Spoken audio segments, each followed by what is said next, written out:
Somebody we got a lot later, Tyler, a lot later in drafts, and you and I both were big fans of Jayden Daniels heading into the draft, getting him late.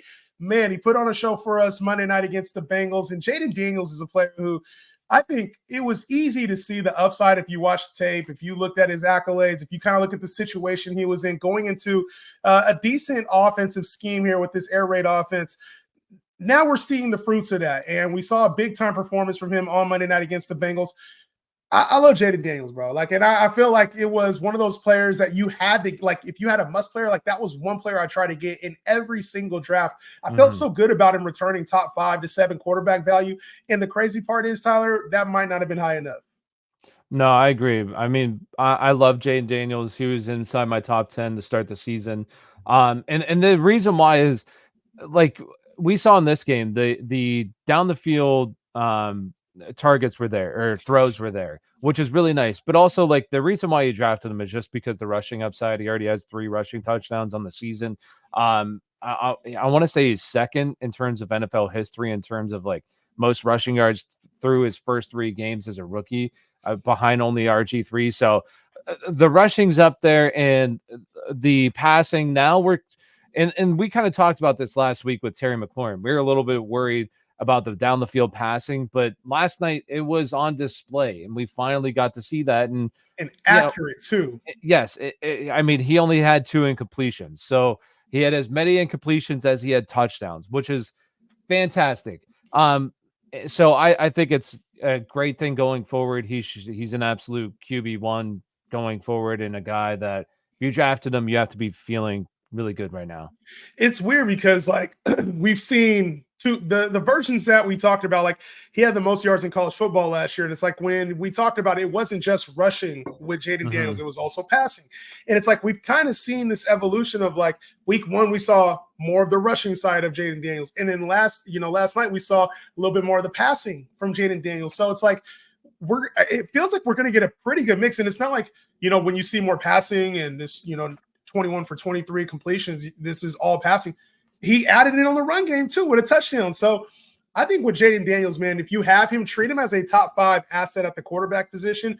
If you're ever thinking about moving him, if that would be the value. It has to be as a top 5 player at this position moving forward. And he helps out this offense a ton, right? Like, you see Brian Robinson getting into the end zone with consistency. We saw Austin Eckler before he left the game, getting involved in the receiving game, providing flex value, in your deeper leagues. And then receiver, right? This was the biggest thing for us. Are you buying into Terry McLaurin being back after the performance last night? Because it looks like Jayden Daniels is trusting him a little bit more, as he should have.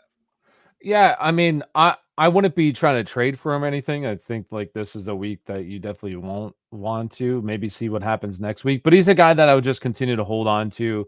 And we talked about it last week too, right? We're, a little bit concerned with him going forward, but somebody we would want to just hold on to and see if this offense does open up. And we saw it this week. Really encouraging. So somebody that there's definitely trust with him, in with Jayden Daniels in this offense.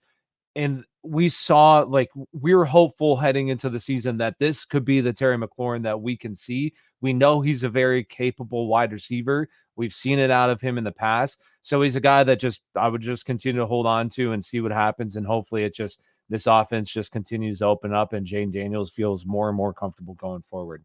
Well, and that's it, Tyler. It's like, this is why we preach what we do. We say, you know what? Don't always panic. You got to look at who the player is. We knew, I think I said this last week, he's 1,005. Like, we kind of know that's his floor. And so moving forward, it's like now you can value him at that because you've seen it. We just hadn't seen it at that point. And I think sometimes it's easy in fantasy to be like, I don't know if it's going to be there this year. But I mean, there's no chance in hell Terry McLaurin's a 500-yard receiver, which is like damn near what he was on pace for heading into the game. So I think to see it, it's good. But this is also a value check for some of your other players that you're holding on your roster. Don't overreact to a bad game or a bad stretch of games. Most of the time, these guys will bounce back. Yeah, and I know, like, there's so many people out there. I've been getting messages, bro. Do I drop this guy? Like, he hasn't done anything. And yes, we have to assess stuff, but, like, it's still, like, we see this all the time where guys struggle early on. Like, and I heard Bill Belichick talking about this on Pat McAfee show that usually the defenses right now are early in the season are much better than the offenses because the offenses have so many moving pieces. They need to get gelled. There needs to be consistency with them. And like you have a lot of guys coming in and out, different personnel packages and a lot of stuff. So like your offenses usually are a little bit slow out the gate. So if your offensive players aren't doing what you thought they were going to be doing, now if they're not even getting on the field, then sure, that's a completely different thing. But if they're getting on the field and the points just aren't there yet, like I know it's difficult to be patient, but it's also just like you're looking at the waiver wire, it's not great. Just continue to be patient with some of these guys. And remember, it's still early. There's so much football to still be played. So just continue to hold on to a lot of these guys. Yeah, you talked about waiver wire real quick, and a pickup that I think is at least good right now. It's not great. It's not the sexy player, but like Zach Ertz is a name that's been in our fantasy lineups before, and right now he's a top 10 tight end, Tyler, which is surprising to say. Just at the position, he's only got 25 points on the season, but he's put in back. The targets are there 4, 4, and 5. So he's getting the consistent looks in this offense. And as teams start to shift maybe towards Terry McLaurin as his things aired out, this is a player until Ben Sinnott fully is up to speed and is fully taking snaps.